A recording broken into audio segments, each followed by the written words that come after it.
लागला। त्यातच कट्टर इस्लामपंथी जमातनेही सध्याच्या युनूस सरकार विरोधात दंड थोपटलेत। त्यामुळे बांगलादेशमधली स्थिती आणखी अस्थिर होताना दिसतेय। पाहूया बांगलादेशमध्ये नेमकं काय घडतंय ते। बांगलादेश नुसता धुमसतोय। हसीना समर्थकांची जोरदार निदर्शनं। बीजेपीच्या 14 तुकड्या तैनात। बांगलादेशची राजधानी ढाका इथं 3 दिवसांपासून जाळपोळ आणि हिंसाचार सुरू आहे। त्यानंतर सुरक्षा व्यवस्था कडक करण्यात आली आहे। माजी पंतप्रधान शेख हसीना यांच्या समर्थकांनी ढाकासह 5 जिल्ह्यांमध्ये महामार्ग रोखून धरले। कायदा आणि सुव्यवस्था राखण्यासाठी अखेर सरकारनं शहरात बॉर्डर गार्ड बांगलादेश अर्थात बीजीबीच्या 12 अतिरिक्त तुकड्या तैनात केल्या आहेत।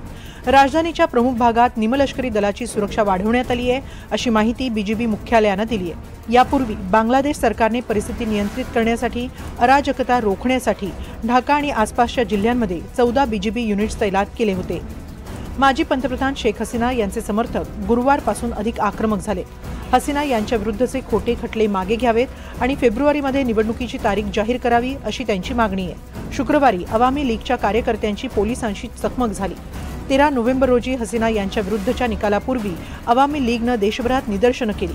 त्यानंतर शुक्रवारी पहाटे ढाक्यातील आंतरराष्ट्रीय विमानतळाजवळ 2 बॉम्बस्फोटही झाले। प्रत्युत्तरादाखल बांगलादेश नॅशनलिस्ट पार्टी म्हणजेच बीएनपी आणि बांगलादेश जमाते इस्लामीचे कार्यकर्ते ढाक्यातील अनेक भागात रस्त्यावर उतरले आणि काही ठिकाणी मिरवणुकाही काढल्या। 2024च्या विद्यार्थ्यांच्या निदर्शनांदरम्यान शेख हसीना यांच्यावर आहे।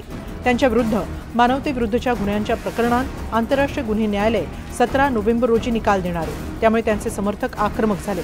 हसीना यांनीही त्यांच्या विरोधातील खटला हा खोटा तमाशा असल्याची टीका केली आहे।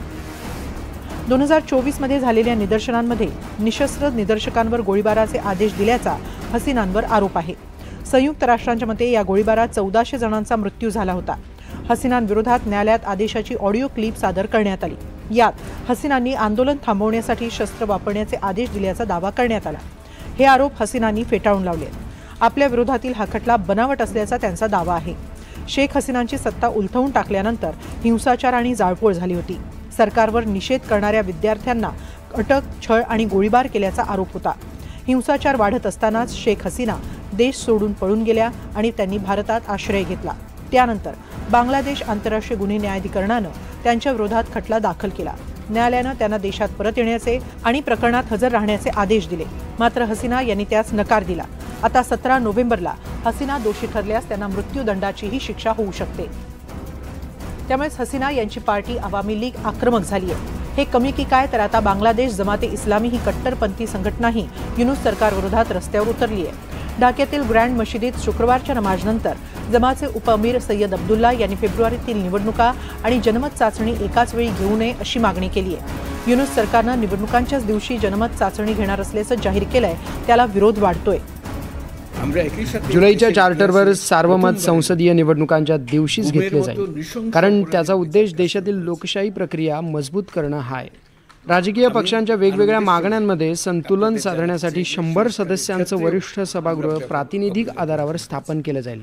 म्हणजेच प्रत्येक पक्षाला मिळणाऱ्या मतांच्या प्रमाणात जागा वाटप केल्या जातील। जुलै चार्टरवर प्रक्रिया करण्याची तयारी अंतिम टप्प्यात आहे आणि अधिकृत राजपत्रात अधिसूचनेची वाट पाहत आहोत। जुलै 2025 मध्ये देशातील राजकीय पक्ष आणि नागरी समाज संघटनांमध्ये एक घटनात्मक सुधारणा प्रस्ताव विकसित करण्यात आला। त्याला जुलै चार्टर म्हटलं जातं। त्यात 4 प्रमुख मुद्दे स्थापित करण्यात आले। भविष्यात निवडणुका कशा होतील, लष्कराची किंवा न्यायव्यवस्थेची भूमिका काय असेल, भ्रष्टाचार आणि मानवी हक्कांशी संबंधित नवीन धोरणं कशी असतील, शेख हसीना यांच्यावरील निर्बंध कायम राहतील का।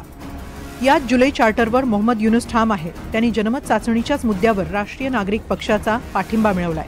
एनसीपी हा ऑगस्ट 2024च्या बांगलादेश निदर्शनांमधून उदयास आलेला विद्यार्थी पक्ष आहे। एनसीपीला युनूस सरकारची पॉकेट पार्टीही मानलं जातं। मात्र माजी पंतप्रधान खालिदा जिया यांचा बीएनपी पक्षही युनूस सरकार विरोधात उतरलाय। शुक्रवारी पक्षानं ढाका इथं एक मोठी रॅली काढली आणि युनूस सरकारवर महिलांच्या सुरक्षेकडे दुर्लक्ष केल्याचा आरोप केला। एकूणच युनूस सरकारची 3ही बाजूंनी कोंडी सुरू आहे। 3 नोव्हेंबर रोजी सरकारनं सर्व पक्षांना एका आठवड्यात त्यांचे मतभेद सोडवण्याचा इशारा दिला, अन्यथा आवश्यक ती कारवाई केली जाईल असंही बजावलं। मात्र पक्षांमधले मतभेद कायम आहेत। त्यातच प्रमुख पक्ष युनूस सरकार विरोधात वेगवेगळी आंदोलनं करत असल्यानं बांगलादेशमध्ये अशांतता कायम आहे। Bureau report, NDTV Marathi.